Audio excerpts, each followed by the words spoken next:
बिस्मिल्लाहिर्रहमानिर्रहीम। Welcome back to my YouTube channel. चूँकि हमने स्टार्ट किया था e commerce product recommendation system.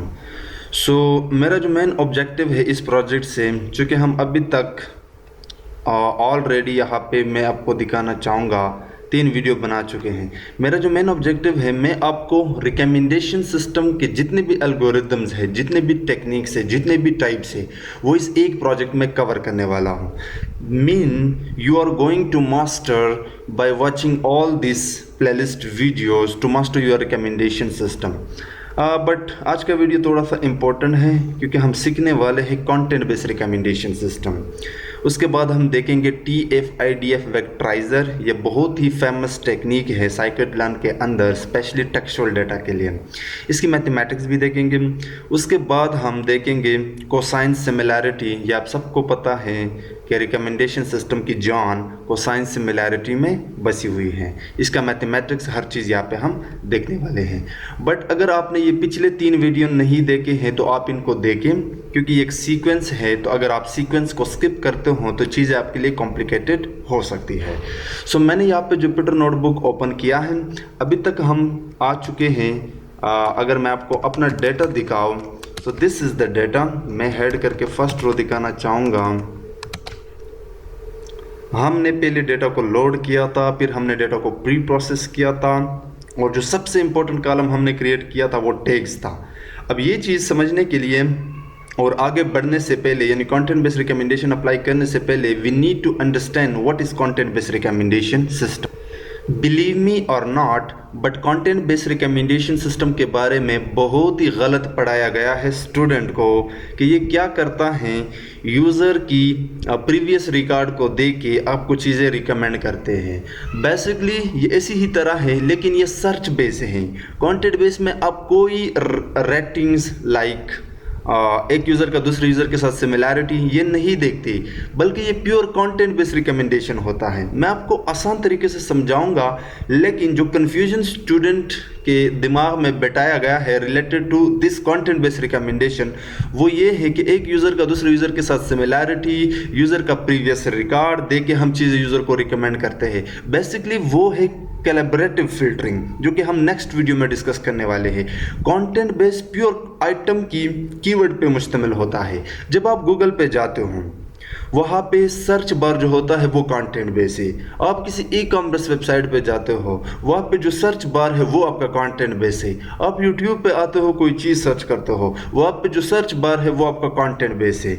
अब इन तमाम सर्च में जब आप आते हो तो आप कोई ना कोई चीज़ सर्च करते हो। अभी के लिए मान लेते हैं कि आप गए हो यूट्यूब पर और आपने कोई मूवी सर्च की, ठीक है, आपको पसंद है कोई मूवी, एक्शन मूवी, तो आपने उस मूवी का नाम लिखा और कुछ एक्स्ट्रा इन्फॉर्मेशन दिए। तो बेसिकली आपने टेक्स्ट दिया, आपने कीवर्ड्स दिए। तो गूगल के पीछे, यूट्यूब के पीछे जो AI का कंटेंट बेस्ड एल्गोरिदम लगा है, जो आज के वीडियो में हम इम्प्लीमेंट करने वाले हैं, वो बेसिकली आपके उन कीवर्ड्स, उन टेक्स्ट को उठाकर पीछे उसके डेटाबेस में जो ऑलरेडी ट्रेन मॉडल है, यानी बेसिकली जो कोसाइन सिमिलैरिटी के वेक्टर्स है, उनके साथ आपके कीवर्ड्स को मैच करता है। जितना आपके कीवर्ड्स सिमिलर होंगे डेटाबेस में पड़े मूवीज़ के कीवर्ड्स के साथ, वो उससे रिलेटेड आपको मूवीज रिकमेंड करके देगा। Overall content based recommendation system suggest items to user based on the attributes. Attributes are nothing but the keywords, features, जो कि हम थोड़ी देर बाद देखने वाले हैं, और features of the items and the user previous preferences. अब मैंने कहा था कि हाँ, हम ये चीज़ इंक्लूड कर सकते हैं कि यूज़र की प्रीवियस प्रेफरेंसेस। इसकी भी एक मिसाल देता हूँ। कल आप यूट्यूब पे गए थे, आपने कुछ चीज़ें सर्च किए थे। आज आप यूट्यूब पे जैसे आए और जैसे आप चीज़ों को सर्च करते हो, तो वो आपको सर्च में जो आपने सर्च किया है वो चीज़ें ऑलरेडी आपको रिकमेंड करते हैं। तो वो आपके प्रीवियस रिकॉर्ड को भी देखते हैं, लेकिन रेटिंग बेस नहीं, feature base, keyword base, attribute base. Overall content base, search base recommendation. जो भी आप सर्च करते हो, टेक्स्ट होगा, वो टेक्स्ट हम उठाते हैं पीछे डेटाबेस के साथ, जो भी मॉडल की कंपैरिजन है वो करके हम चीज़ें आपको रिकमेंड करके देते हैं। चलिए इसकी वर्क फ्लो देखते हैं। एक यूज़र है, ठीक है, ये एक यूज़र है और ये अभी यूट्यूब पे आया है। अब यूट्यूब पे इसने एक मूवी सर्च किया जो एक्शन मूवी है, इसने जो भी टाइप किया वो रिलेटेड टू एक्शन है। लेट्स से अभी के लिए हम मान लेते हैं कि उसने ये मूवी सर्च किया आइटम 2 को। तो इस आइटम 2 के क्या जो भी फीचर्स है, एट्रीब्यूट्स हैं, लाइक वो एक्शन है, उसमें एक्टर का क्या नाम है, डायरेक्टर कौन था, क्योंकि हो सकता है कि वो डायरेक्टर किसी और मूवी में भी यूज़ हों, यानी हम उनके एट्रीब्यूट्स और फीचर्स को कंपेयर करने की कोशिश यहाँ पे कर रहे हैं। तो इट्स लाइकली कि अगर इसको ये एक्शन मूवी पसंद है, इट्स लाइकली कि उसको ये एक्शन मूवी भी पसंद हो, चाहे यहाँ पे डायरेक्टर चेंज हो, एक्टर चेंज हो, बट ये भी एक एक्शन मूवी है। तो हम यूज़र की प्रेफरेंस को देख रहे हैं। ये भी हो सकता है कि ये आइटम 3 यानी ये भी एक एक्शन मूवी है, ये इसको पसंद हो, लेकिन आइटम 4 जो कि एक कॉमेडी मूवी है ये इसको पसंद नहीं है। तो हम क्या करेंगे, उसने जो भी सर्च किया वो अगर एक्शन मूवी है तो जितने भी एक्शन मूवी हमारे डेटाबेस में पड़े हैं हम यूज़र को वही दिखाएंगे, ठीक है। और इसका जो एक फ्लो है वो इस तरह है कि सबसे पहले यूज़र प्रेफरेंस हम देखते हैं, लाइक्ड मूवीज़। अब यहाँ पे प्रीवियस रिकॉर्ड की हम बात कर रहे हैं। मैंने बताया था कि हम कह भी सकते हैं, कह भी नहीं सकते, कि प्रीवियस प्रेफरेंस को भी हम देखते हैं किसी यूज़र का कंटेंट बेस्ड रिकमेंडेशन में, बट ओवरऑल ये प्योर कंटेंट पे मुश्तमिल होता है। उसके बाद हम क्या करते हैं, एक्सट्रैक्ट करते हैं फीचर, जो कि सबसे इंपॉर्टेंट पार्ट है कंटेंट बेस्ड रिकमेंडेशन का, यानी उस मूवी का जेनर, उसकी एक्टर्स, डायरेक्टर्स और भी जितने फीचर्स हैं हम ऑलरेडी कर चुके हैं। जो हमने टेक्स्ट वाला कॉलम बनाया था वही हमारा फीचर्स हैं। उसके बाद हम कंपेयर करते हैं आइटम के जो फीचर्स है एक दूसरे के साथ, यानी जो यूज़र ने सर्च किया उसकी हम फीचर्स एक्सट्रैक्ट करते हैं, like keywords, I mean tags. फिर जो दूसरे फीचर्स है, दूसरे मूवीज़ के फीचर्स है, उनके साथ कंपेयर करते हैं, एंड फाइनली रिकमेंड करते हैं सिमिलर आइटम्स यूज़र को। चले हम नोटबुक में जाते हैं कुछ कोड इम्प्लीमेंट। तो सबसे पहले आपको यहाँ पे कुछ चीज़ें इंपोर्ट करनी है। scikit-learn एक बेहतरीन टूल है इन चीज़ों के लिए। सबसे पहले आपको sklearn के अंदर जाके वहाँ पे फीचर एक्सट्रैक्शन क्लास को कॉल करके उसके अंदर जाके टेक्स्ट को कॉल करके वहाँ से अपनी इंपोर्ट मारनी है TF IDF वेक्टराइज़र, ठीक है। अभी के लिए ये इंपोर्ट कर दो। उसके बाद sklearn के अंदर जाके मैट्रिसेस के अंदर जाके पेयर वाइज क्लास से आपने इंपोर्ट करनी होती हैं कोसाइन सिमिलैरिटी। तो अगेन मैं क्या करता हूँ, आगे बढ़ने से पहले एक बार फिर आप लोगों को थोड़ा सा TF IDF vectorizer and cosine similarity के बारे में समझाना चाहता हूँ। बट उससे पहले एक चीज़ जो कि बहुत ही इम्पोर्टेंट है वो मैं आपको दिखाना चाहूँगा।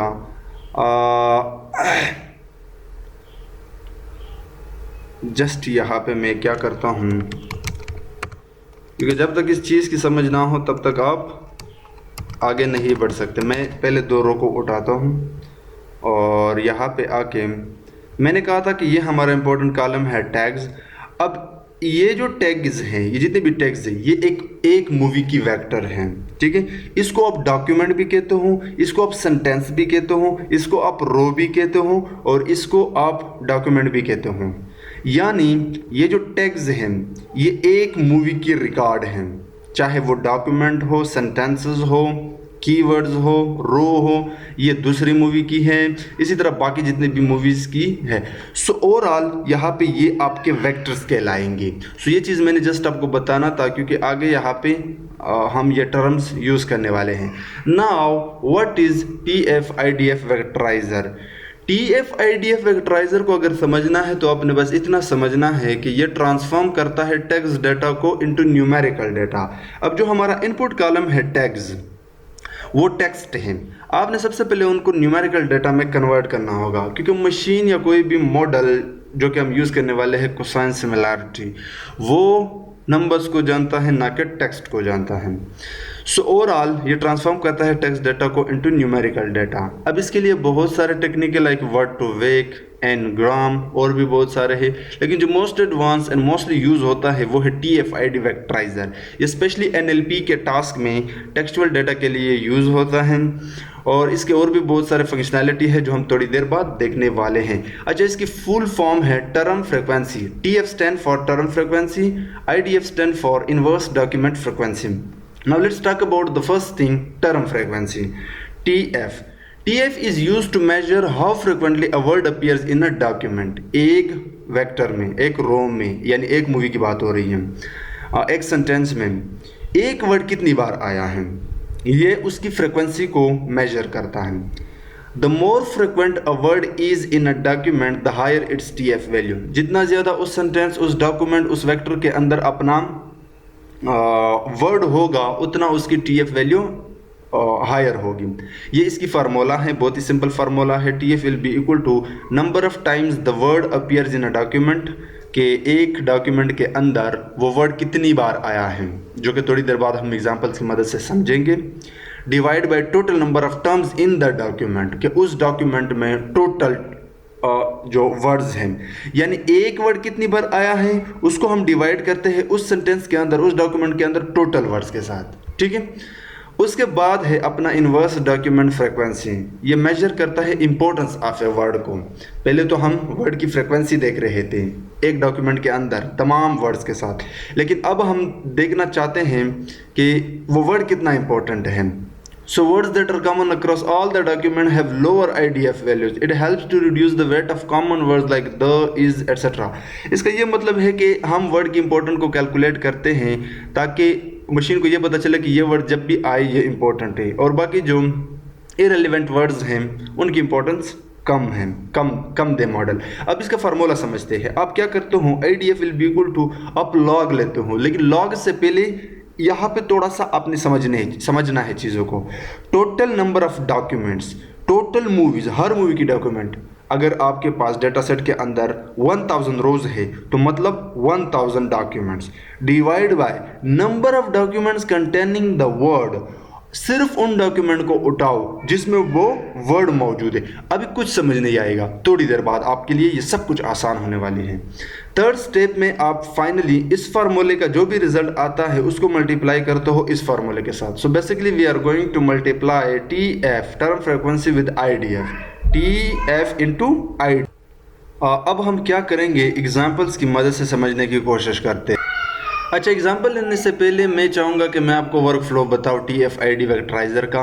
सो पहले आप क्या करते हो, डॉक्यूमेंट्स उठाते हो या जितना भी आपका टेक्सचुअल डाटा है सबसे पहले, फिर उसके बाद आप कंप्यूट करते हो टर्म फ्रीक्वेंसी TF, फिर आप कंप्यूट करते हो इनवर्स डॉक्यूमेंट फ्रीक्वेंसी, फिर आप कैलकुलेट करते हो TF-ID स्कोर्स। ये एक डॉक्यूमेंट के लिए हो रहा है, ठीक है। अगर आपके डेटा के अंदर 1000 रोज है तो ये सारे स्टेप हर डॉक्यूमेंट पे अप्लाई होंगे। And finally transform text into numerical data. इनके स्टेप ये है, compute TF, compute IDF, compute TF-IDF, this is the flow, and finally numerical data में कन्वर्जन। अब हम लेते हैं एग्जाम्पल। तो मेरे पास वही 3 डॉक्यूमेंट हैं, यानी मेरे पास ओवरऑल डेटा ये है। एक में जो डॉक्यूमेंट है सेंटेंस है वो ये है, आई लव मशीन लर्निंग। दूसरा है मशीन लर्निंग इज फन। तीसरा है deep learning with tensor flow. अब इनको समझो, वी हैव 3 डॉक्यूमेंट्स। आप इनको रोज भी कह सकते हो, डॉक्यूमेंट्स भी कह सकते हो, टैग्स भी कह सकते हो, एक रिकॉर्ड भी कह सकते हो एट अ टाइम ना। सबसे पहले हमने क्या करना था, TF को कैलकुलेट करना था। TF का फॉर्मूला क्या था, number of words, sorry frequency of a word, यानी वो word, total number of that word, उसको आप डिवाइड करते हो टोटल नंबर ऑफ वर्ड्स। यानी अगर मैंने आई को डिवाइड करना है तो सबसे पहले देखूंगा कि आई इस पूरे डॉक्यूमेंट में कितनी बार आया है। अगर आई एक बार आया है तो 1 divide by total number of words in this document, जो कि है 1 2 3 4, सो 1 डिवाइड बाय 4। लेकिन अभी के लिए मैं मशीन के लिए कर रहा हूँ, अदरवाइज ये हर वर्ड के लिए होगा। सो चूँकि ये स्टॉप वर्ड्स हैं, इनको हम रिमूव करने वाले हैं, बट या हम मशीन के लिए करेंगे अभी के लिए। सो मशीन एक बार आया है इस डॉक्यूमेंट में, डिवाइड बाय 4 वर्ड्स है टोटल इस डॉक्यूमेंट के अंदर। इस चीज़ को समझे, because there are 4 terms, 4 words in this document. अब नेक्स्ट सेकंड हमने क्या करना था, अभी तक इस डॉक्यूमेंट की बात हो रही है, हमने इन डॉक्यूमेंट के साथ कोई छेड़खानी नहीं की है, just we are talking about this one. IDF में हम क्या करते थे कि हम लॉग लेते थे, log total documents divide by वो डॉक्यूमेंट जिसमें वो वर्ड मौजूद है। टोटल डॉक्यूमेंट कितने हैं, 1 2 3, सो 3 डिवाइड बाई 2। अब ये 2 कहाँ से आया, ये 2 वो डॉक्यूमेंट है जिसमें ये मशीन वर्ड मौजूद है। अगर देखा जाए तो मशीन पहले ही डॉक्यूमेंट में मौजूद है और मशीन दूसरे डॉक्यूमेंट में मौजूद है, तीसरे डॉक्यूमेंट में नहीं है, इसलिए 3/2 since machine appears in 2 out of 3 documents. उसके बाद हम क्या करते थे कि हम 1 डिवाइड बाय 4 इन डॉक्यूमेंट 1 का जो TF था और IDF था उनको मल्टीप्लाई करते हैं। और यहाँ पे हम लॉग भी लेते थे IDF का। सो ओवरऑल मशीन के लिए इसने स्कोर दिया 90। तो जितना आपका स्कोर ज़्यादा होगा उतना आपका वर्ड इम्पोर्टेंट होगा। इस चीज़ को समझे। अब ये हर वर्ड के लिए होगा, हर डॉक्यूमेंट में जब ये सारा कंप्लीट हो जाए तो फिर इसकी बात होगी, ये सेम प्रोसेस, फिर इसकी बात होगी, ये same process. I hope you get the idea. Now let's talk about cosine similarity.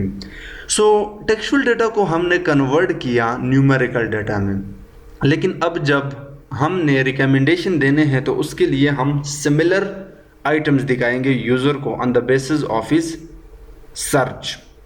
अब उसके लिए यूज होता है cosine similarity. So cosine similarity is a metric used to measure how similar two vectors are regardless of their magnitude. It calculates the cosine of the angle between two non-zero vectors in a multi-dimensional space. समझ नहीं आएगी? चले अभी के लिए formula को समझो। Formula बहुत सिंपल है। cos theta will be equal to a एक वेक्टर है, b भी एक वेक्टर है। आप a को डॉट करते हो b के साथ, यानी डॉट प्रोडक्ट लेते हो, उसके बाद इसको डिवाइड करते हो, ए का मैग्नीट्यूड लेते हो एंड बी का भी मैग्नीट्यूड लेते हो। तो ये फार्मूला है। अभी के लिए फार्मूला को समझो, बाकी आगे एग्जांपल की मदद से समझ आ जाएगी। नाउ मेरे पास दो डॉक्यूमेंट है, लेकिन अब ये कन्वर्ट है नंबर्स में, ठीक है, क्योंकि हमने TF-IDF वेक्टराइजर यूज़ किया हुआ है। ये पहला डॉक्यूमेंट है जिसमें पहले वर्ड की स्कोर है 0.2, दूसरे का है 0.4, 0.4, 0.1, ये 4 वर्ड्स हैं। एक दूसरा वेक्टर है, यानी आप डॉक्यूमेंट कह सकते हो। अच्छा, वेक्टर आप तब कहना जब आप टेक्सचुअल डेटा को न्यूमेरिकल डेटा में कन्वर्ट करते हो तो वो वेक्टर बन जाता है। दूसरे में है 0.1, 0.3, 0.4, 0.4। ओके, अब फार्मूले के अकॉर्डिंग ये दो वेक्टर हैं। इसको आप वेक्टर ए भी कह सकते हो लाइक दिस वन, इसको आप वेक्टर बी भी कह सकते हो लाइक दिस वन। तो फार्मूला क्या कहता है कि आप कैलकुलेट करें डॉट प्रोडक्ट को। सबसे पहले वेक्टर ए का डॉट प्रोडक्ट बी के साथ। तो बहुत ही सिंपल है डॉट प्रोडक्ट। आप पहले एलिमेंट को मल्टीप्लाई करते हो दूसरे एलिमेंट के साथ, उसके बाद दूसरे एलिमेंट को मल्टीप्लाई करता हूँ दूसरे एलिमेंट के साथ, तीसरे को तीसरे के साथ, चौथे को चौथे के साथ। ये देखो 0.2 फर्स्ट लिस्ट से, फर्स्ट वेक्टर से विद 0.1 सेकंड से, फिर second element from first vector with second element of the second vector. So इसी तरह आप डॉट प्रोडक्ट लेते हो। ये कैलकुलेट करने के बाद आपके पास फाइनली जो a डॉट b है उसका ये रिजल्ट आता है। ये करने के बाद अब हम डिवाइड करने से पहले ए का मैग्नीट्यूड फाइंड करते हैं, बी का मैग्नीट्यूड फाइंड करते हैं। तो उसके लिए अगेन बहुत सिंपल है। आपको पता है कि जब मैग्नीट्यूड आप फाइंड करते हो तो वो स्क्वायर रूट होता है आपके पास। सो एक वेक्टर था, उसमें हमारे पास जो वैल्यूज थे वो थे 0.2, 0.4, 0.4, 0.1। पहले हर वैल्यू का आप स्क्वायर लेते हो, पावर लेते हो, फिर आप ऐड करते हो एंड देन स्क्वायर रूट लेते हो। ये मैग्नीट्यूड होता है। सो ये करने के बाद जब हमने 0.2 का पावर फाइंड किया तो finally we will have this values for each one. और उसके बाद जब हमने इन सब को ऐड किया तो हमारे पास आ गया 0.37 स्क्वायर रूट, राइट। और ये सेम काम हमने बी मैग्नीट्यूड के लिए भी किया, यानी वेक्टर बी के लिए भी फाइंड किया मैग्नीट्यूड को। So finally we have this two result. अब हमने इनका भी फाइंड किया था और ए मैग्नीट्यूड बी मैग्नीट्यूड भी फाइंड किया। सो हम क्या करेंगे, इनको फाइनली कैलकुलेट करते हैं। तो उसके लिए अब क्या करते हूँ ना, 0.34 ये कहाँ से आ गया। सो अगर हम प्रीवियस जाए, वी हैव दिस रिजल्ट। जब आप इनको ऐड करते हो तो ये बन जाता है आपका 0.34। 0.36 का जब आप स्क्वायर रूट फाइंड करते हो तो finally you will have 0.61 and जब इसका आप फाइंड करते हो यानी बी वेक्टर का तो इट विल बिकम 0.65। आप कैलकुलेट कर लेना, बट एग्जैक्टली यही है। उसके बाद जब इन दो को आप मल्टीप्लाई करते हो then you will have 0.34 divide by this and finally जब आप डिवाइड करते हो तो यू हैव 0.86। सो जो हमने दो वेक्टर कंपेयर किए थे उनकी सिमिलैरिटी स्कोर ये है। अब जितना ज़्यादा आपका सिमिलैरिटी स्कोर होगा उतना सिमिलर है वो item. I hope you get the idea, और मैंने आसान तरीके से समझाने की कोशिश की। सो मैं जुपिटर नोटबुक में आया हूँ। अब हम क्या करेंगे, इसकी कोड को जल्दी जल्दी इम्प्लीमेंट करते हैं। So first of all what we have to do, हमने TF-ID वेक्टराइजर की एक ऑब्जेक्ट बनानी होगी और इसको मैं कहता हूँ TF vectorizer like this. Will be equal to, जो हमने इंपोर्ट किया है TF-ID वेक्टराइजर। मैंने बताया था कि हमें स्टॉप वर्ड नहीं चाहिए, तो ये TF-ID वेक्टराइजर इंटरनली अपना स्टॉप वर्ड्स पैरामीटर यूज़ करता है। आप बता सकते हो इंग्लिश, क्या आप ऐसे वर्ड्स जो कॉमन ना हो, मतलब जो इररेलेवेंट हो, लाइक इज़, द, फ्रॉम, जिसका डॉक्यूमेंट से कोई सेंस नहीं बनता, जो हमारे काम के ना हो, उनको स्किप मारूं। सो इंटरनली ये स्किप मार देगा। उसके बाद अब हमने TF-ID वेक्टराइजर को आइटम डिस्क्रिप्शन पे अप्लाई करना होगा ताकि हम उसको कन्वर्ट कर सकें। So TF-ID vectorizer dot fit transform method को आप कॉल करते हो और उसको आप अपना ट्रेंड डेटा पास करके, हमारे पास एक ही कॉलम है टेक्स्ट के नाम से, वो पास करते हो।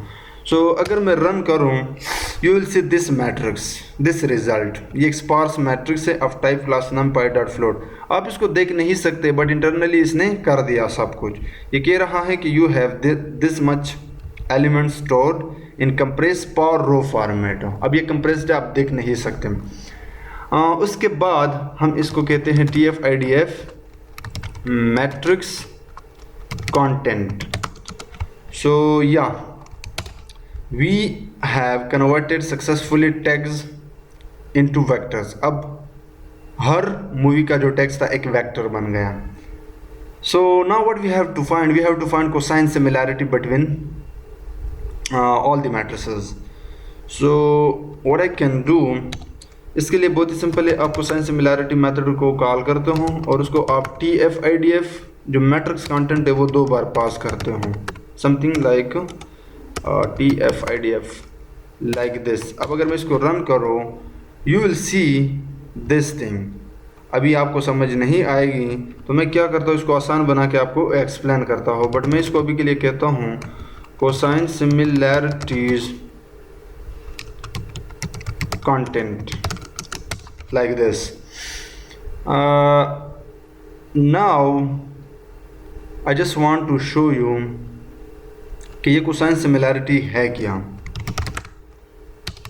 सो अगर मैं ये रन करूँ, आप देख सकते हो क्लियरली कि ये एक 2D एरे है और इस 2D एरे के अंदर आपके पास ये एक लिस्ट है, ये एक दूसरा लिस्ट है, ये एक तीसरा लिस्ट है।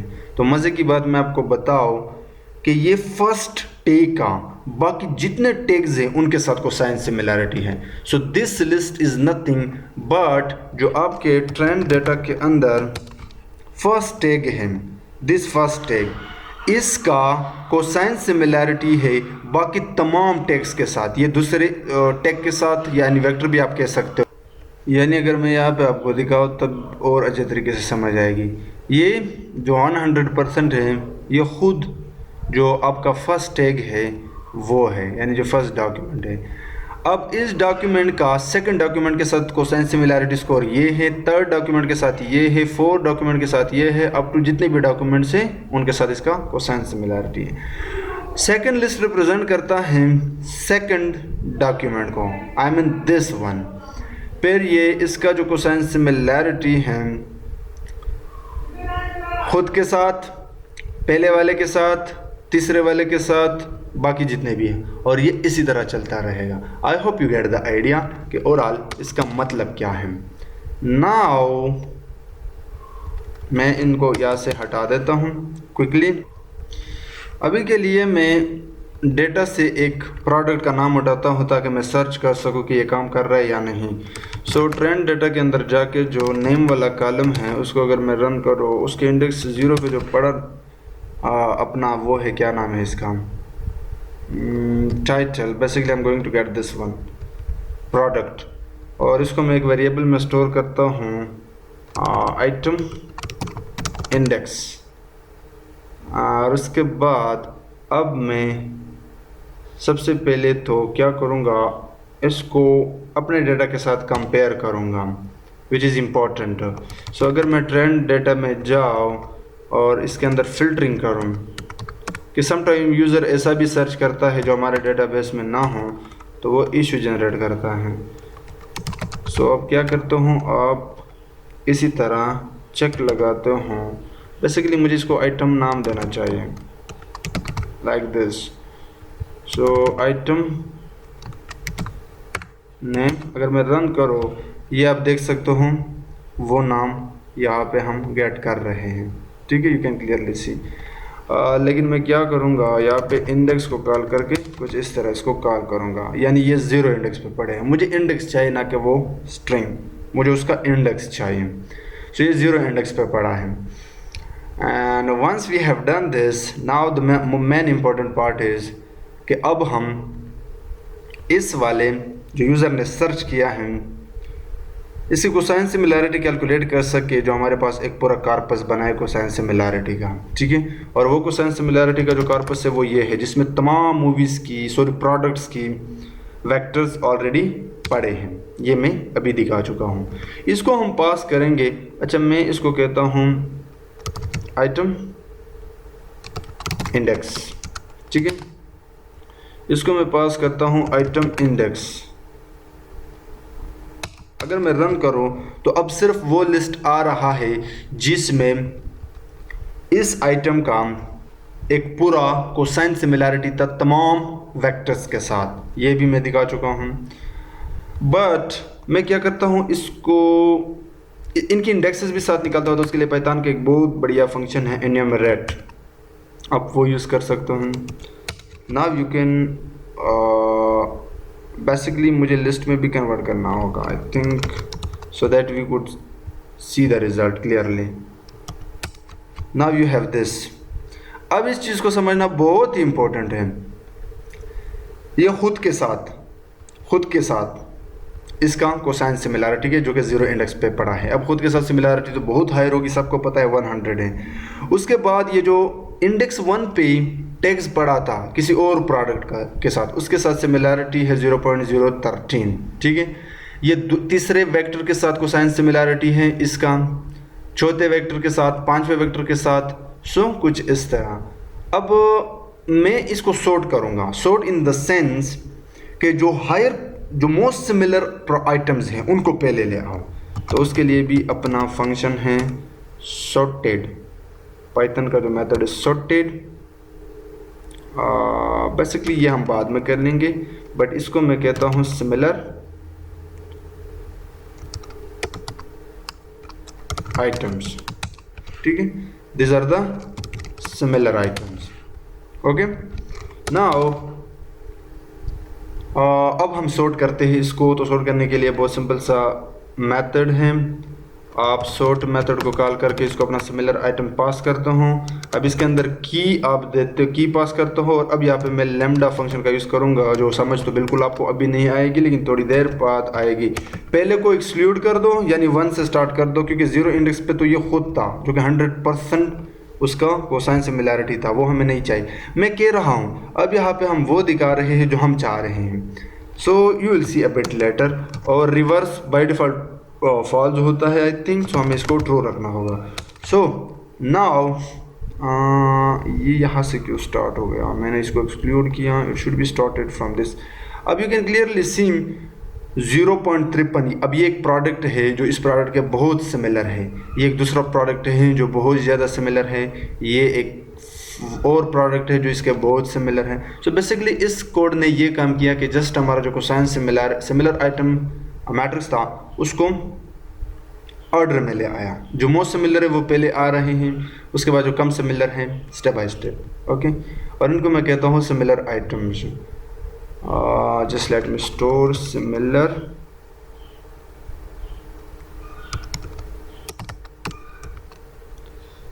items like this. Now अब जैसे कि मैंने आपको इस वीडियो के स्टार्ट में दिखाया था कि जब आप सर्च करते हो तो हम सारा डेटाबेस तो नहीं दिखा सकते, जो टॉप मोस्ट 10 सिमिलर आइटम्स है वो दिखाएंगे, या top 5, depend on your choice.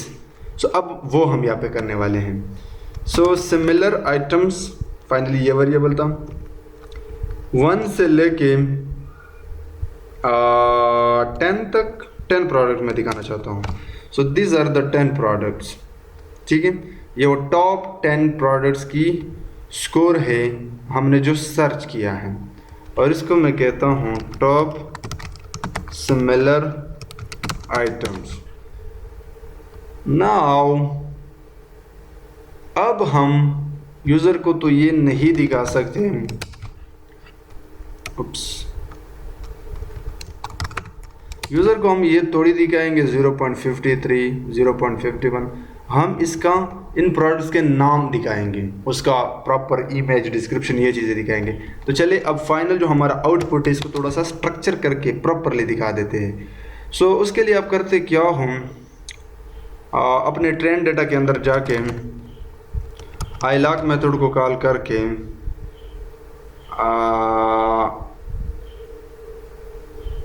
But इससे पहले एक और काम करता हूँ। यहाँ पे मैं ये जो टॉप सिमिलर आइटम्स है इनकी इंडेक्सेस को निकलवाऊँगा। सो अगर मैं फॉर लूप दौड़ाऊँ यहाँ पे टॉप सिमिलर आइटम्स के ऊपर, सो यू वुड सी, अगर मैं यहाँ पे, अच्छा मैं लिस्ट कंप्रिहेंशन का यहाँ पे यूज़ कर रहा हूँ, you would see not top rated, top similar. So अब ये 1 बाय 1 यहाँ पे प्रिंट हो रहा है। अगर आप चाहते हो कि आप इस लिस्ट से निकलो तो यहाँ पे आप 0 पास कर सकते हो ना। आप सॉरी टप्पल से निकले हम, just let me remove it, यानी जो टप्पल आ रहा था लिस्ट के अंदर, अगर आप चाहो कि इनसे हट के इसके फर्स्ट, अच्छा इस टप्पल के अंदर ये 0 इंडेक्स पे पड़ा है और ये 1 इंडेक्स पे पड़ा है, और ये इंडेक्स है, ये कोसाइन सिमिलरिटी स्कोर है, और मुझे चाहिए थे इंडेक्स, तो I just want to get this. ठीक है, मैंने ये गेट किए और इनको मैं कहता हूँ रिकमेंडेड आइटम इंडेक्सेस।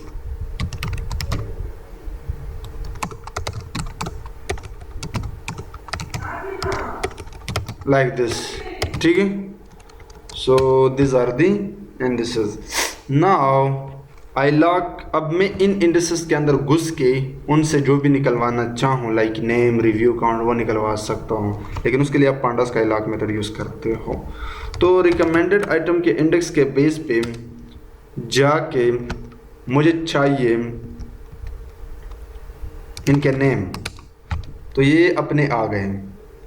ठीक है, ये है वो आइटम, क्लियरली आप देख सकते हो। हमने जो आइटम सर्च किया था, प्रोडक्ट सर्च किया था, वो था OPI infinite shine nail lacquer nail polish bubble bath, और जो हमारा मॉडल रिज़ल्ट दे रहा है बहुत ही आला, बहुत ही फैंटास्टिक रिज़ल्ट दे रहे हैं। मोस्ट रिलेटेड जो मोस्ट सिमिलर आइटम्स हैं वो हैं, लेकिन मैं चाहता हूँ कि नेम के बजाय मैं यहाँ पे नेम के साथ साथ इसका जो रिव्यू काउंट है वो भी निकालूंगा, क्योंकि मैंने वेबसाइट में ये चीज़ें दिखानी है हर प्रोडक्ट के साथ। ब्रांड अभी के लिए इतना ही काफ़ी है।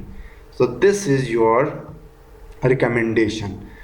अब हम इस चीज़ को ऑटोमेट करते हैं।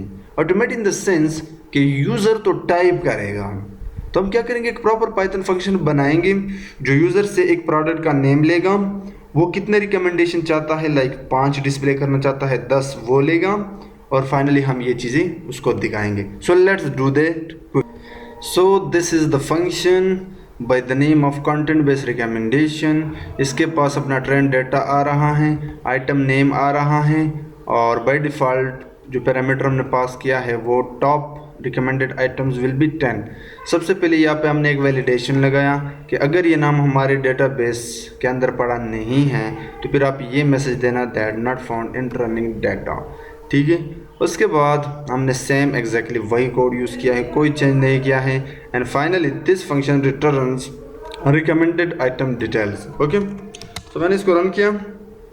मैंने यहाँ पे आइटम नेम्स के नाम से एक वेरिएबल बनाया है, ये है अपना प्रोडक्ट, और कंटेंट बेस्ड रिकमेंडेशन फंक्शन को कॉल किया है, उसको ट्रेनिंग डेटा पास किया है, आइटम नेम पास किया है जो यूज़र का है बेसिकली, और अभी के लिए मैं 8 चाहता हूँ। सो पलट के जो भी रिज़ल्ट आएगा उसको यहाँ पे डिस्प्ले किया है। सो चलिए इसको रन करते हैं, और ये है अपना रिकमेंडेशन। अब मैं जाके ट्रेनिंग डेटा के अंदर जाके जो एक और देखता हूँ, नेम के अंदर जाके अभी के लिए ये कोकी प्रोफेशनल मेटल लिपस्टिक है हॉट बेरी, इसके अंदर जाके ये कौन से इंडेक्स पे पड़ा है, इट्स ऑन इंडेक्स 3। सो मैं यहाँ पे आके इंडेक्स 3 देता हूँ, और इस वाले को यहाँ से कॉपी करता हूँ, बल्कि क्या करता हूँ यहाँ पे आके इस वाले पार्ट को कॉपी करता हूँ, just let me copy this part, and replace this part, और यहाँ पे ये चीज़ कॉपी करके इस वाले प्रोडक्ट को रिप्लेस करता हूँ। अब ये हमारा नया प्रोडक्ट है, देखते हैं कि मॉडल क्या रिकमेंड करता है। सो मोस्टली मैं देख सकता हूँ ये लिपस्टिक से रिलेटेड है। So let's see